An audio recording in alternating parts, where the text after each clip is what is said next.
G'day, this one is going out at dinner time when no one's watching on one of the last days of the break of the Christmas break of the 2023-2024 Christmas break. So the date is the 5th of January 2024. And so, oh my gosh, hair and makeup. Yeah, I didn't really try too hard, did I? Hello. I thought I would have a bit of a chat about some key things. So there's a couple of hopper-waddies, a couple of updates. Any of you who are following any of these stories, they're all migrated over to YouTube. You might remember that I recently got a call from the Australian Federal Police because I've been deliberately sending these family law court and other videos over to the people who basically fucked myself and my children over. Leanne Turner, Federal Magistrate from the Family Law Court of Australia, who needs to be fired, Mark Dreyfus, and Dr. Lucia Vardenega. And you need to be fired too. You're useless. You looked at a police record with 3 women assaulted by the same man over 25 years. And I'd run a childcare service 50 hours a week alone for 4 years to get away from him pregnant. And you suggested to give the child to him. Like you are negligent in the extreme. So you two both need to be fired, and I will be taking court action. That does it. It's easy. Like, I got nothing. You've taken everything from me worth having. So you will now get exactly what you deserve, which is a writ. And after the precedent, as I've explained before, of Wiggany and Salvatore in the Federal Circuit Court of Australia, which is also known as the Family Law Court of Australia, after that precedent was set last year in August in 2023, not very long ago, 16 weeks, where one judge in the Federal Circuit Court in the Family Division allowed another judge to be sued.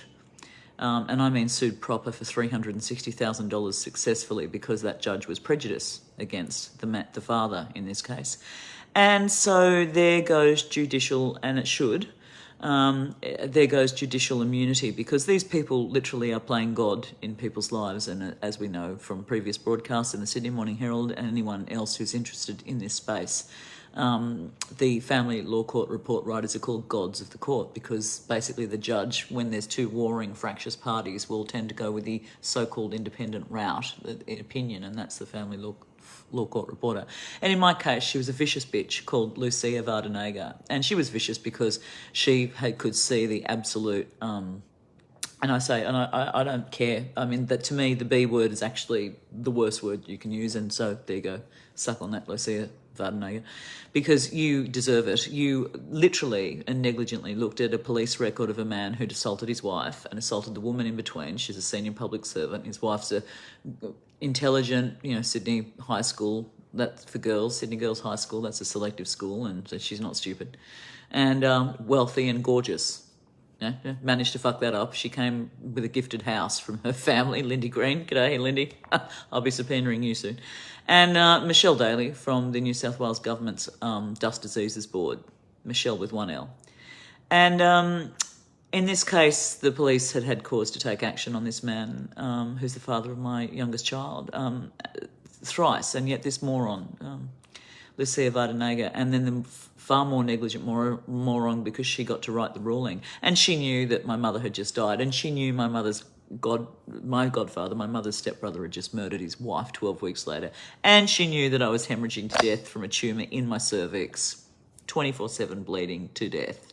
And she knew, I was facing the sale of my house, which then ultimately transpired, in order to pay to get myself into the private system. And she knew that we'd had a different judge called Federal Magistrate Dale Kemp, and he was supposed to oversee our case. And we turned up to the trial date. It was meant to be 4 days, and she knew he was meant to oversee it, and she knew she'd been ported in from Brisbane to Sydney Family Law Court, and she knew that by cutting the trial date from 4 to 2, which rhymes with new, she was denying me, or anyone in my position, which is why I'm going to sue her, the opportunity to go and get an updated affidavit. And as I've told you, the affidavit's from his ex-partners saying how completely insane he was, like a sociopath, someone who has no empathy, and who viciously abused them in front of the children, including to the point where he's ordered into anger management. He knew that this judge knew all that, and so did Lucia Vardenega, so they're both negligent equally. But on top of that, what she did, Leanne Turner, Federal Magistrate Leanne Turner from Brisbane, parachuted for some reason into Sydney because they had overflow work and Dale Kemp was needed somewhere else. She cut strategically, very clever, very, very clever, judges aren't stupid.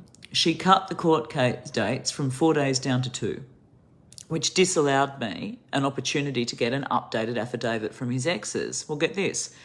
You know how if you murder someone, it's still murder 40 years later?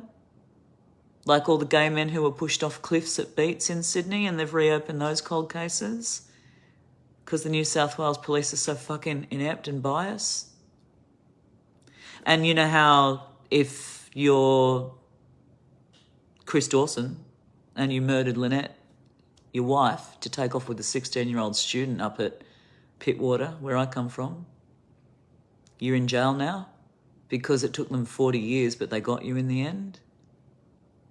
I'm going to get him in the end.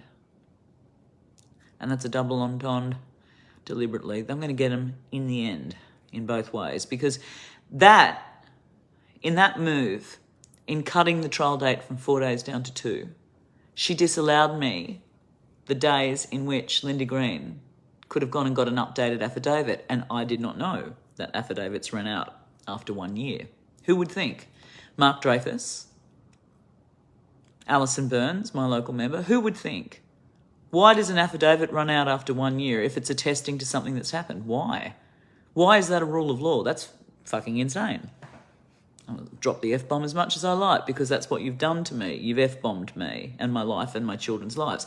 Why is it, Federal Attorney General Mark Dreyfus, that we are continuing to tolerate the rule of law in which the rules of evidence in all courts are such that an affidavit runs out after 1 year? What, you're going to change your opinion on a fact? Because not opinion, an affidavit is meant to be a statement of fact that corroborates other facts and so therefore is evidence. So why would an affidavit run out in the family law court after 1 year or any other court? It's an affidavit. And in my case, it corroborated the New South Wales police record, which was subpoenaed. But yet this vicious piece of work, Federal Magistrate Leanne Turner, I want you sacked. I'm going to sue you like Salvatore of Wiggany. All right? Wiggany was the good guy who gave Geoffrey Rush his money as against Rupert Murdoch. He was the same judge. Same federal court, different jurisdiction, family. They're the same thing. Federal and Family Law Court of Australia. FCOA.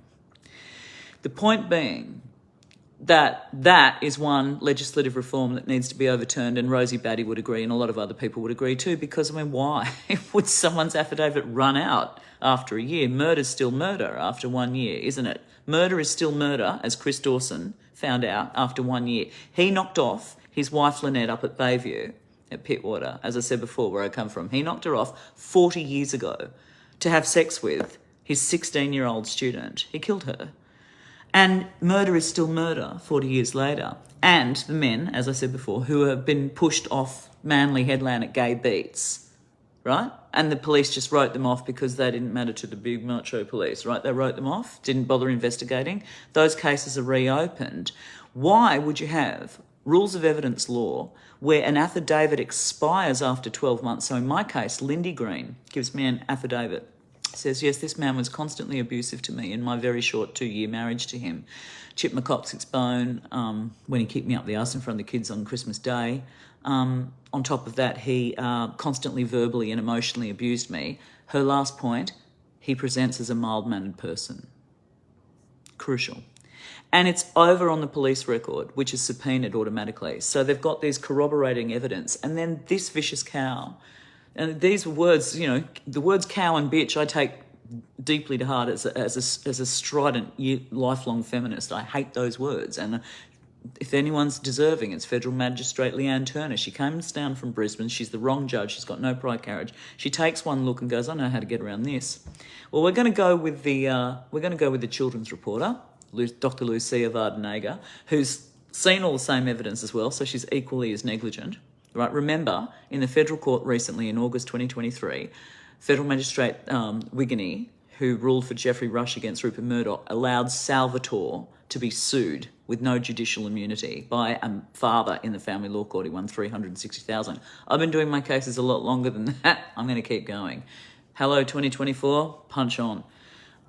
So she halves the trial date. We were allotted by the Federal Circuit Court 4 days to hear this trial. So the first thing she does is she says, oh, hello everybody, and I'm self-represented, he's self-represented, we can't afford a lawyer, and then there's the independent children's lawyer in between. By the way, again, I got a phone call from the Australian Federal Police 2 weeks ago saying, are you Danny? I'm like, yeah, who's asking? I don't know. It's like, oh, I'm Aaron Burgess from the Federal Police, you can't talk about this. I'm like, well, hang on, let me get this straight. I will go to jail for not paying my parking fine, despite my skill set being perfectly fine after 35 years of driving in Australia. Because if I don't pay my parking fine after 3 months, you add $50, give me another 4 weeks, then you cancel my licence and I'm a criminal in the same court as a rapist and a murderer. That's a fact. Check it. As if you didn't already know. Cancel your licence for a non-payment of fine. State revenue raising, right? Criminal jail with a rapist and a murderer. Steal a child from a mother? No problem. Nothing wrong. There's no punitive regime. Look at what Israel just did when their relatives were stolen under right-wing Netanyahu war criminal. Look what they did. Went and in fact murdered women and children in the Gaza Strip. Yeah? Me and whose army? Down into hospital 7 times in 5 years for clinical depression. You're a mother? Are you a mother? How long would you last without your child? I'm now sitting at, I've seen them 3 times, my 11-year-old daughter and my 14-year-old son 3 times in 1 year. Those recent photos. Here I come. I'm going to sue him. So I go down the beach today. An Egyptian friend who's 28-year-old man, Peter, who's escaped the Muslim Brotherhood in Egypt and has been in Australia 8 years trying to get PR, permanent residency. I meet him when I pull into the only house left that I could afford in Australia after I lost my womb and my house in Woy Woy in a rainforest overlooking the water with my children. 2 minutes down to the water and a boat in a rainforest and 5 minutes to the Woy Woy train station. No traffic. Hello, David Archer. Hi, Kay Harrison, my neighbours. Great Australian band, Peg, Brothers of Crow, Peter Archer. They were my neighbours, and I meet them when I'm sweeping the drive one day. Anyway, so we have this perfect piece of bliss. I lost it to pay to save my life with an emergency hysterectomy. 5-week-long public wait list on which I would have died. Didn't have 18 grand on hand to go to Randwick Hospital and get an emergency hysterectomy. There goes the house. So the last one I could afford is in Tasmania. So I rock up with Matt Crosby into Tasmania. I buy a house. He tags along. He's done very well out of tagging along. He'll tell you all about that. Ask him. And I get this amazing deal. You know, it's all I could afford. And that's the only reason I got it, is because it's all I could afford. It's like, okay, well, I've got 200 grand left over. I can't carry any debt because I've got to recover from my mother dying, a murder in my family, my womb falling out, and then this judge, this piece of work, Leanne Turner and Dr. Lucia Vardanega's advice, gives my 5-year-old daughter away to the man who's abused 3 women on the police record of New South Wales. So at this point, I'm have a nervous breakdown 1 year later because I start shaking, like my whole body involuntarily shakes and my left side starts to stiffen and collapse, and my mum had Parkinson's. So I freak out, think I'm getting Parkinson's. My son is watching this. His father is dead. Had to tell him that when he was 5. So I park him in Bundanoon, pay $10,000 so that he become a classical pianist, and I go and consult 3 neurologists, world-leading Professor Simon Lewis from the Woolcock Institute at Glebe, Dr. Anna Schutz at Erina, neurologist, and Associate Professor Scott White, HYTE. And they also know you haven't got Parkinson's, but you've got a dystonia. You've got functional neurological disorder. I said, what the hell's that?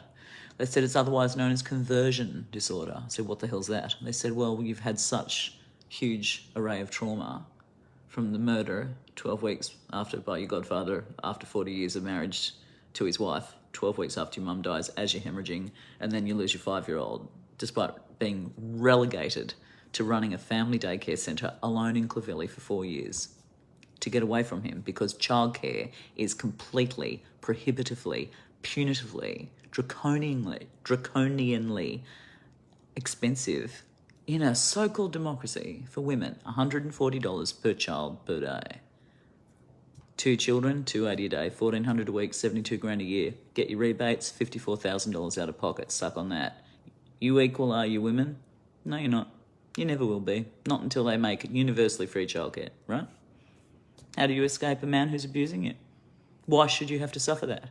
Why should any woman who goes to work, who's not being abused and is perfectly happily married, not have free childcare so that she can earn just like her husband does? Why? Plibersek, Wong, Albo, Mark Dreyfus, Katie Gallagher, Minister for Women federally. Why? Stop it. Finger out. Let's go. Universally free childcare. Just the start. So I'm down the beach today, to get back to the story. The young man who picks me up when I fly into Launceston Airport, where the only house left that I could afford to buy is... Launceston's so great, just by the way. For a number of reasons, beautiful old heritage town, and it's on a river, and it's right literally 10 minutes over the hill from an airport, and it's got a groovy, burgeoning scene, particularly after David Walsh has taken Mona, his efforts at the Museum of Old and New Art internationally, that are world-renowned now, and totally transformed the island economy of Tasmania. And he's moved also, he's taken Mona FOMA, Mona, MONA/FOMA, the music festival. He's taken it up to Launceston, launched it 7 years ago, opened a really groovy space there for art and musicians and intelligent design. And I don't mean intelligent design, I mean like God concept, I mean intelligent architectural design, sustainable environmental design. Which we got to go to a party, me and my son. That's fantastic. Anyway, food was amazing and the performances were incredible. Including the nude woman who was just lying there on her stomach doing something. I've got a photo of that. I should bring it out. It was amazing. There's incredible people everywhere, and there's incredibly designed. Everything was great. He's great. Good on him. I wish he'd kicked in some money for the Australian musicians for the yes vote, but I did try. He knows that. Emily. G'day, Emily. Thank you for asking him. So I get into Launceston Airport. One of the great things about Launceston, as I was saying before, I routinely become so discursive that I go off on a trek and take the scenic route, is that it's not only 10 minutes over the hill to Launceston proper, which is gorgeous, but you used to be able to buy an annual parking ticket there for $700.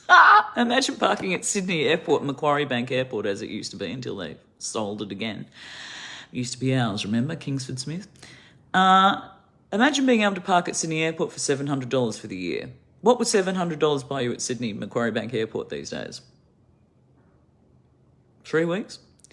So I pay there, and idiotically, my bad, I pull in there at night at 10 o'clock, and of course the battery's dead. It's an old car.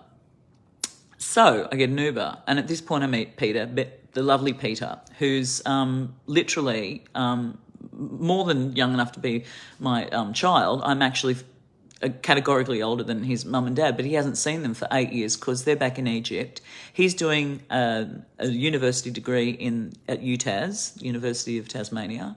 He is working 3 jobs, like so many migrants, to this land and many other lands. They work their rings off. He's still, and thank Go Labor and Claire O'Neill, the Minister for not Foreign Affairs so much as Minister for Immigration.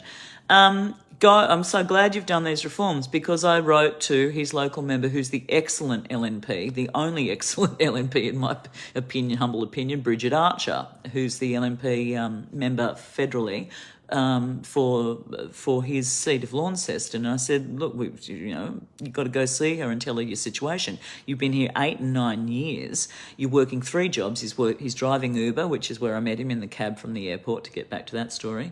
He's flipping cars, because cars and the second-hand market down in Tasmania are a thing, because they're hard to get, because you've got to put them on a ship and bring them over. So the car market is slightly elevated in terms of price down there. And, he's not quite flipping burgers, but he's flipping cars, he's flipping He's flipping Uber and taxi, and he's doing his University of Tas degree in engineering. And he's a totally devoted Christian. And of course, I'm a totally devoted atheist, or at least these days I'm an agnostic. And I very quickly was like, oh, where's your accent from? You sound like you weren't born here. Do you mind me asking? And he's like, no, not at all. I'm from Egypt. And I'm like, wow. We get into a big conversation like, wow, look what happened over there. And what about the Arab Spring? And wasn't that promising? And the crushing and we get into this very animated and passionate, quite quickly conversation, as I tend to do. Sort the wheat from the chaff, right? And he, because all my friends equally have big mouths. Hello, Dave Ray. Although I love you and I hate you and I love you and I hate you and you do the same to me, but it's been a while now, 25 years, and I love you, even though I sometimes hate you. For all the right reasons, as we know. But the point of it is, most people I know have big minds, I think. I think they've got capacity, they've got capacious minds and hearts. And they've generosity of spirit, and they like to keep themselves informed about things, and they care, because they genuinely care. Not because it's going to line their pockets, but because they care. And so we're very quickly established that we're very similar people in terms of those things. And so it's a 35-minute drive at 110 kph on the road, the Bass Highway, Highway 1, from Launceston, Lonnie, to Deloraine, to the postcard perfect township of Deloraine. And it literally is like Harry Potter. You cross the little bridge and it's got the old cast iron brought out from London, I believe, lamp posts and the mist rolling over. It's just beautiful. It is officially voted as the most gorgeous town in Tasmania. And it's kind of like the Byron of the South in terms of there's a lot of hippies and alternatives there, but there's also a lot of very intelligent and successful painters and people who've made it in other endeavours, and they now want to go into something else, like the guy who wrote the emissions trading scheme, and he just thought, bugger this, I'm sick of being Canberra stalwart, going to buy a pub, as you do. Or the woman who used to be Paul Keating and Bob Hawke's personal liaison banker for the Labor Party, who used to go to Paris and get her suits made up. And so she just buys the local 10-chimney hospital and turns it into a B&B and buys half the town as well. That's was a good deal for my ex when COVID hit and international gigs shut down. G'day, you two. You took the town with you. That fantastic Burt Bacharach and Elton and Elvis Costello album, Painted from Memory, where they have that beautiful track about how someone always has to take the friends when any two people break up. Someone, the great lyric, you have to choose. I'm going to remember that one in a minute. It's called Painted from Memory is the album. It's one of the greatest albums that was ever made. Go and get it if you haven't listened to it. Get your Kleenex box of tissues out first. It will kill you. For anyone who has a heart. Even though Labor's just had in November it concluded its recent investigation and revision of the Family Law Court Act 1975. And they concluded that, no, you don't have to share your kids anymore. We're going to rule John Howard and Pauline Hanson's presumption of shared care law out. Check it out. Google it. Simple. You have to presume to share the care between both parents, right? Not good for men assaulting women and sharing children with men who've assaulted women. Not good. So they threw that out, but they did absolutely nothing to punish people who are literally withholding children from loving parents who've done nothing wrong to them, and in my case ran a childcare centre in order to get away from the other parent because they were so abusive. Pregnant, got away. Couldn't afford childcare, set up a childcare service in order to be able to afford to bring up my children and stay near them and comply with John Howard and Pauline Hanson's shared care. And what I got was them taken. And then I get a court order saying, well, at least I can have them this amount of time. And then it's like, no one enforces it. Nobody. Police don't enforce it because guess what? They only enforce criminal law, and it's not criminal law. It's family law. So to get the Australian Federal Police to come and kick your door down and drag children out, very scary for the children. You've got to have a very high bar. Like, you've got to be risking taking them overseas to Saudi Arabia and Japan and Pakistan where there's no repatriation deal with Australia. Otherwise, That's it. So 11 adults after the pool today, I know, are in this situation and they're suicidal.